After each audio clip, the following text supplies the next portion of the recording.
En ocasión del 34 Congresso Interamericano de Psicologia, que está acontecendo aqui em Brasília, no Centro Universitário de Brasília, nós temos o privilégio de ter conosco hoje a professora Erika Burman, de extensa trayectoria académica y que se ha caracterizado precisamente por su creatividad, innovación en un conjunto de temas como los estudios femeninos, el desarrollo humano, la crítica a la forma que toma hoy el mercado de la mujer, de los niños en el mundo.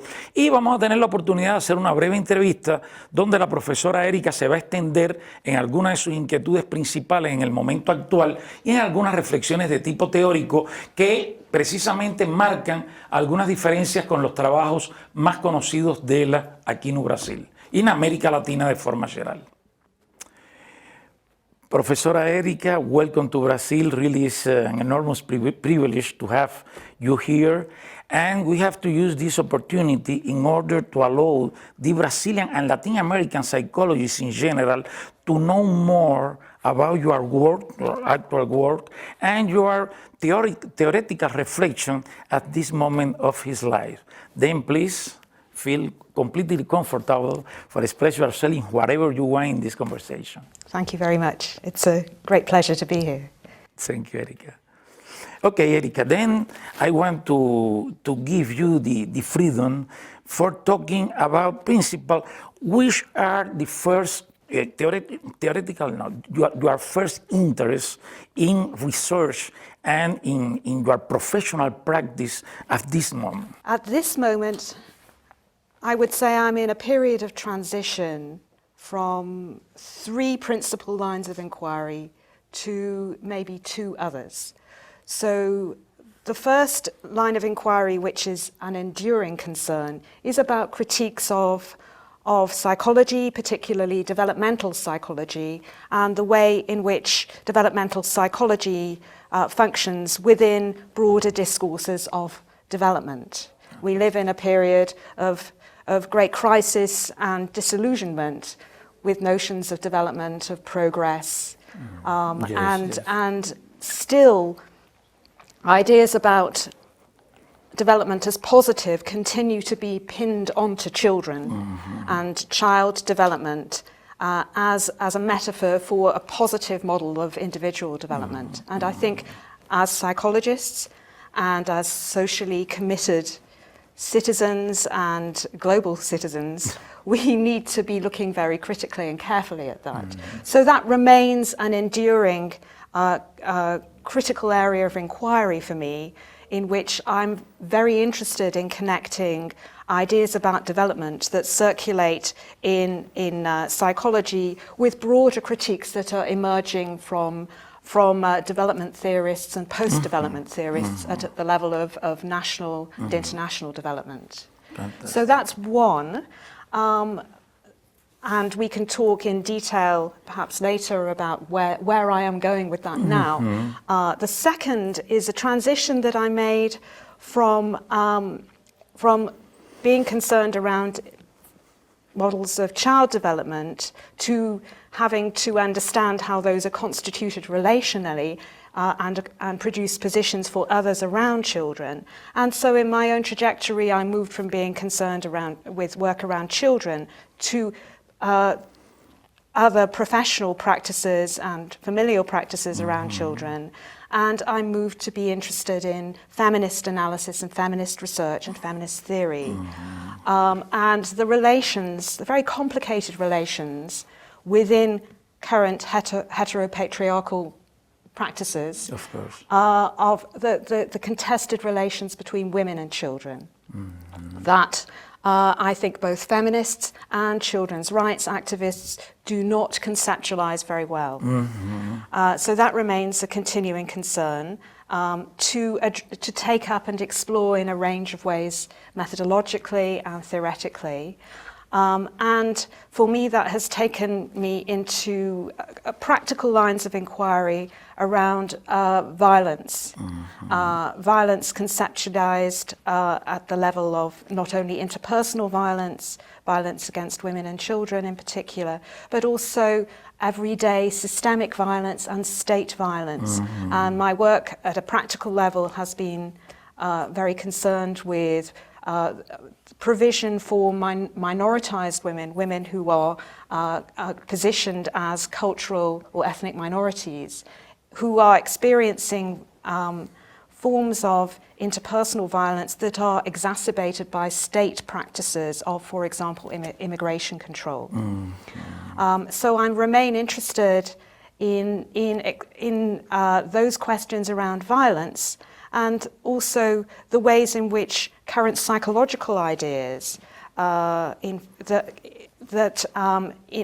taken up within neoliberalism contribute to the kind of conditions of precariousness that I think are becoming part of the everyday lives of so many people, including the ways in which those representations become gendered and take up ideas about femininity in the form of feminization of everyday managerial practices. So that's a combination of my interest in concepts of development linked with economy, and also how feminist analysis can now inform critiques of neoliberalism.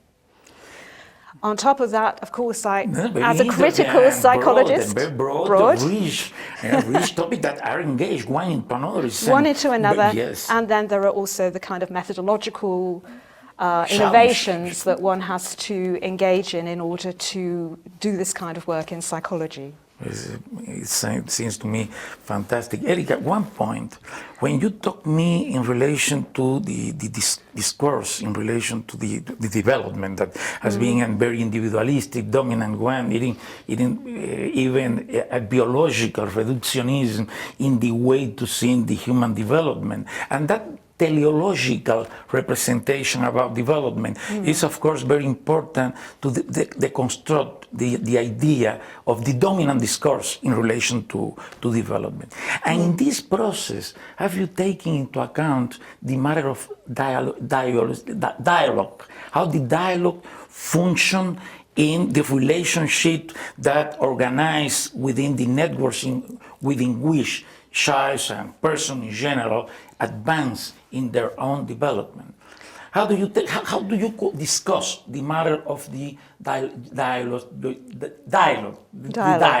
Because there is very interesting tradition coming from Bakhtin that it is another way to see the matter of dialogue in relation, for example, to social constructionism. And I'm very interested in listening something about this from you. Well, my background, in fact, was as a Piagetian psychologist, returning to Piaget's early research, which was, in fact, much closer to Vygotskian and perhaps not Bakhtin, but in that sense, my work has been involved in contesting the dominant readings of Piaget, and it's very important. In fact, my doctoral work was inspired by the idea of exploring children's ideas about age, not time. Piaget writes about time and age. A little bit he writes about age, and age I was interested in because it's a very social concept that is very much concerned with questions of relationship and status and power. But as I was researching that, even as I was trying to use Piaget's own critical or clinical interview, which is one of the first forms of ethnography of childhood, I was immediately struck by the many other practices that surround children in schools, and how the processes of conversation involved many other features than the ones that were appearing in Piaget's own transcripts. If you do the interviews the way Piaget conducted them, as far as we know, of course you do get similar kinds of phenomena. But I was interested in other things that were emerging, and in that sense, I was starting to engage in other kinds of dialogues with children and exploring the conditions for the kinds of conversations that seem to be interesting conversations. And so although at that time I was not engaged with Bakhtin's ideas, I can see how that could have changed my perspective from that early point. But still, I think one of the changes that have taken place, one of the many changes that have taken place since I started to work around the notion of deconstructing some of these dominant discourses, is that there is a lot more acknowledgement of the relational production of forms of subjectivity, although too often that understanding of the relationship is too narrowly reduced to a merely interpersonal relationship that strips away the broader socio-cultural and political and historical conditions that create the context for that conversation. Complex social and historical network within which this relation goes on. It's very interesting. I have a little in similar in relation to my definition of social subjectivity that I will like send a paper for you reading about this and continue discussing. Not my interest in the point of Bakhtin is that Bakhtin, differently than the social constructionist authors, he emphasized the subject of dialogicity, appeared the word, and also the emotional touch. That dialogue, it is not only that the fluid expression at level of exchanging message or even of discursive field, but how the person who are in dialogue touch to each other emotionally. And from my point of view, it's very promissory in relation to the discussion of new ways of subjectivation at this moment, because when we, you and me, we are in touch, it is not only an interpersonal, it's completely here, it's our history, our frame, context, and this moment, precisely what you are trying to do in relation to the study of childs in development. Okay, I would like, because the Brazilian and Latin American people like me more because you are very, very far, but they know you enough for are very curious in relation to all these topics that you are bringing to discussion. Then I want that you feel comfortable if you want to go in deep in relation to any of the point you have made a presentation now. Okay. Thank you. That's a great invitation. I want that you feel comfortable. Yes. Well, I think I would like to explain a little bit more about where I'm going now. And in fact, one area that interests me very much is precisely around the emotional, the conceptualization of emotions and the role of emotions in interpersonal relations and educational relationships. This is one area that I'm also very interested in your work, that I want to develop, looking at school practices in particular, and the way in which emotions figure as a necessary part that is about the desire to learn, and the way in which relationships of affection and also fear and anxiety are part of that process. And here I would also bring in another tradition that I have acquired a training in over the years, which is as a group analyst. Yes, so that's a very complementary framework to explore alongside and as a critique of psychology, dominant forms of psychology, that I should emphasize in a British context are not sympathetic to a psychodynamic model, although there are some shifts more recently with the invention of a new subdiscipline called psychosocial studies. So that's one area where I think we will have much to talk about in the future. But in terms of the critique of developmental psychology, well, where I started was being uncomfortable with and wanting to challenge some of the oppressions that I felt developmental psychological theory and its use in practice contributed to within the context I was familiar with.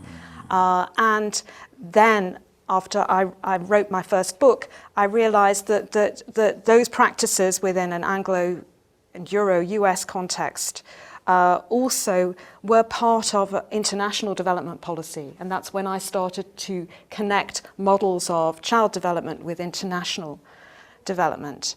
And I think the moment of deconstruction was a very important one. But more recently, I have felt, many people have kind of asked me to talk about deconstructing developmental psychology, and I'm being invited to write a third edition of this book now, updating all the time with new developments, and there have been many new developments in this period. An explosion of really interesting work in early education, the increasing impact of Vygotskian, Bakhtinian perspectives within the kind of English language psychology. It's really making an impact. And other kinds of perspectives. So in a way, I feel that work is continuing, and I don't need to do it. But I suppose I've shifted to then think, well, we can carry on deconstructing developmental psychology for on and on and on. But the question is, why do we still need to? And from there, I started to think about what is it that drives the desire for development, for these concepts, for the attachment to an idea of development as a good thing, which seems to be maintained even though we know it isn't at the moment very clearly, ecologically, economically, and so on and so on. So that's another strand of inquiry. And where my thinking is going now is really to perhaps take up some of the other kinds of conceptual resources that are emerging in social theory, to think about what a post-human development might be. So in a way, the critiques of developmental psychology that I've been involved with have been critiques of humanist approaches, with all the limits of a kind of European Enlightenment model of the culturally masculine subject with its trajectory of rational, autonomous development. And that subject has perhaps become a bit more feminized under neoliberal conditions, but that doesn't make it any better. But now I think there are other intellectual resources that are circulating in feminist and social theory that help us move away from that linear teleological model and attend to multiple developments, multiple arenas of I'm trying to avoid using the word development or developmental style metaphors that may come from the field of actor network theory, or from some of the work from Donna Haraway around common worlds and deconstructing the binary between human and non-human, of which the child has come to, and child development has come to figure as the dominant metaphor for that humanism, although that has a contested history, and to draw on these alternative resources, to try to use them to think through other ways of thinking about development. Very interesting questions. You mentioned very fast something in relation to psychosocial studies. Yes. Anthony Elliot, Stephen Frost, that group of interesting British authors. Yes. But I don't get exactly. I would like to know, because in some points, in some respect, I feel that you are near of some of the discussion that these authors open. Yes. And I would like to listen to you a little more on this respect. Okay. Well, yes, I am close in some ways to psychosocial studies. I'm even external examiner on the course in psychosocial studies at Birkbeck University right now. And I really welcome the developments there. But I have to move back, take a step back, because the term psychosocial studies has emerged as the name of a very distinct new discipline in Britain, I think, which is quite different from the trajectory of this term as I have understood it within a kind of an international context, and particularly a Latin American context, where psychosocial interventions have long been discussed as ways in which psychologists and sociologists and many practitioners would be involved in community engagement and support in all kinds of ways. And then there's the field of psychosocial support in the context of humanitarian emergencies and all of this kind of thing, that as a kind of critical childhood person, I have looked at these kinds of literatures. So that is a very different use of the term psychosocial from the psychosocial studies as it has emerged in Britain in the last sort of 5 years. And I think there would be many versions of this history, but my sense of where this has come from is that psychosocial studies names new combinations of people from a range of disciplines that would include psychology and sociology and philosophy and politics and geography, who are interested in exploring alternative models of the subject and its relations with material and political practices in a range of ways. So one of the things that has happened in the formation of this new discipline is that there has been a big debate about the status of psychoanalysis in it. And some people have wanted to see it as a privileged sort of meta-narrative for this discipline, and others have not. And it's a very fierce discussion right now. Now, you have to understand that the reason why this debate is taking place is because in Britain, because of the nature of British empiricism and its reflections in academic practices of psychology, for example, that psychoanalysis has functioned as a form of critical theory, methodologically and conceptually.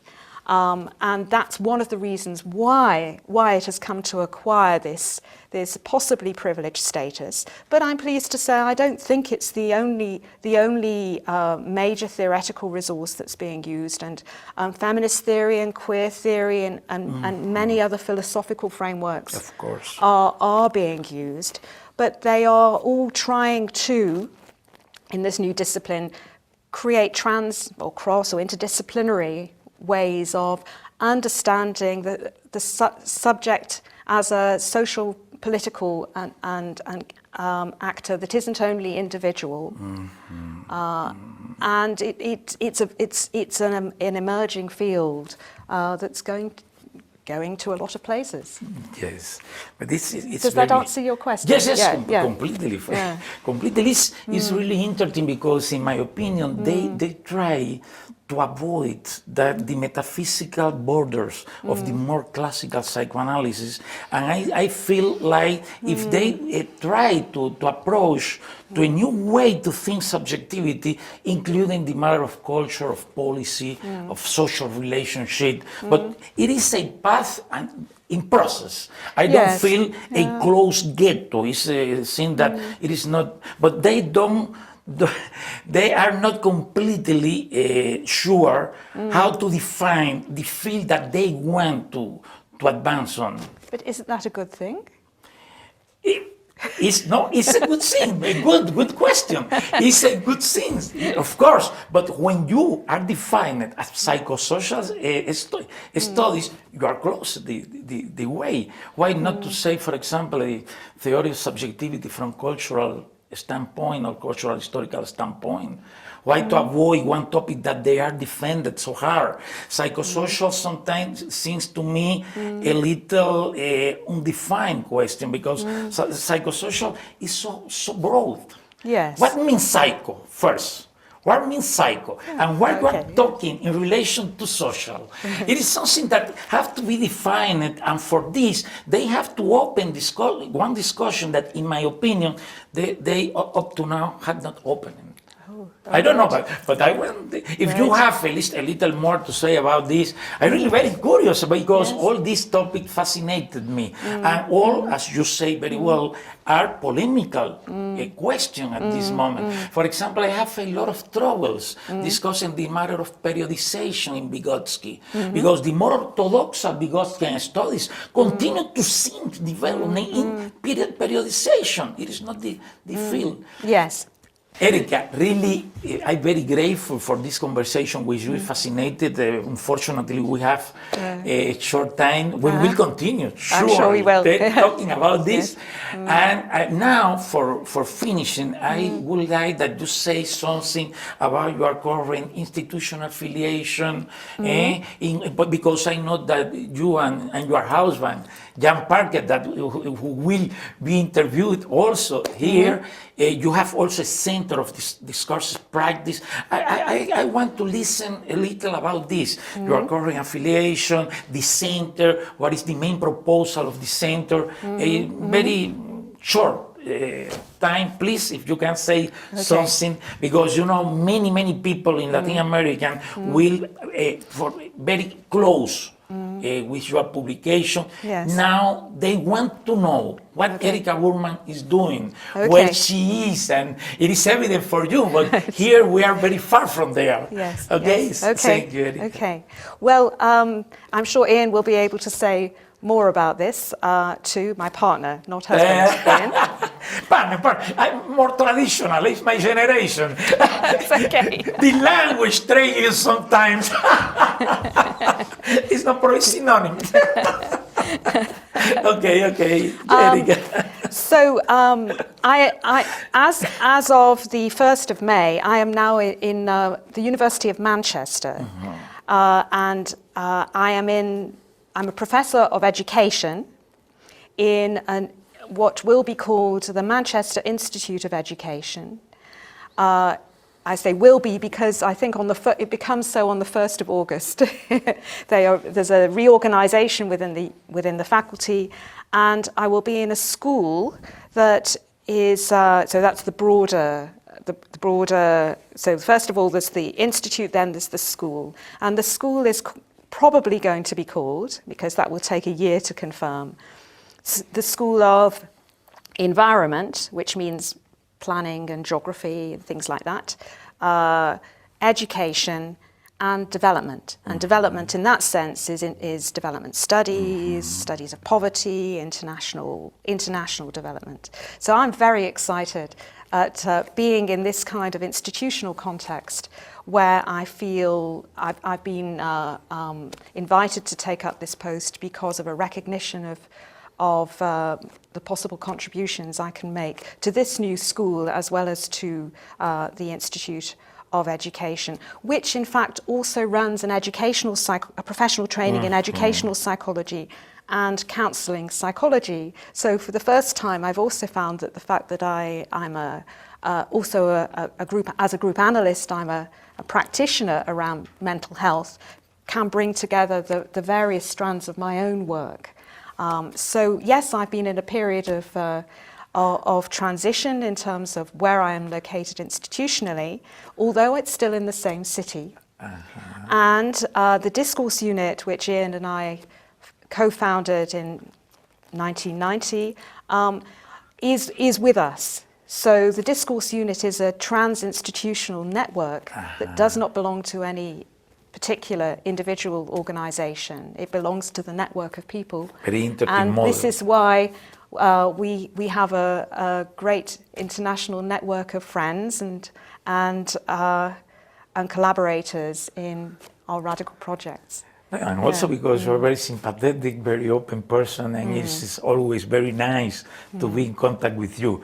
Really, I appreciate so much. I think that many psychologists in Latin America will enter in contact with your current positions, and we expect the final edition of your good of your book. Okay, Erika, thank you very much. Right, thank you so much. We are very grateful, and Yes. please stay here very well. A good stay here in Brasília.